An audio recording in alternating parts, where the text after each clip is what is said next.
అందరికీ నమస్కారం అండి. నేను మీ పవన్ కుమార్ శర్మ.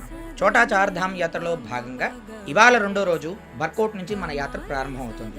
నిన్న మనం లాఖామండల్ దర్శనం చేసుకుని మనం బర్కోట్కి అయితే వచ్చాం. ఇక్కడే మన యాత్ర రిజిస్ట్రేషన్ని చెక్ చేస్తారు. చెకింగ్ పూర్తయిన తర్వాత కొంచెం ముందుకొచ్చి రూమ్ తీసుకుని నిన్న నైట్ స్టే చేసాం. ఇవాళ పొద్దున్నే యమునోత్రికి స్టార్ట్ అవుతున్నాం. యమునోత్రి యమధర్మరాజు సోదరి అయినటువంటి యమునాదేవి యమునా నదిగా మారినటువంటి ప్రదేశం. సైంటిఫిక్గా చెప్పాలంటే యమునా గ్లేషియర్ ఉండే ప్లేస్. యమునోత్రి టెంపుల్ దర్శనం చేయడానికి సుమారుగా 8 నుంచి 10 కిలోమీటర్లు అయితే ట్రెక్ చేయాల్సి ఉంటుంది.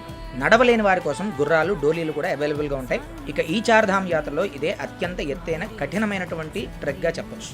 అలా మెల్లగా అడుగులో అడుగు వేసుకుంటూ యమునోత్రి దేవాలయానికి అయితే చేరుకున్నాం. అమ్మవారి దర్శనం చేసుకున్నాం. ఇక్కడికి చేరిన తర్వాత ఇక్కడ ఉన్నటువంటి ఉష్ణకుండంలో స్నానం చేశాం. అలాగే సూర్యకుండంలో ప్రసాదాన్ని స్వీకరించి ఇక్కడి నుంచి తిరుగు ప్రయాణం ప్రారంభం చేశాం. ఈ వీడియో మీకు ఎలా అనిపించింది కామెంట్ బాక్స్లో చెప్పండి. నెక్స్ట్ వీడియోలో కలుద్దాం. నేను మీ పవన్ కుమార్ శర్మ.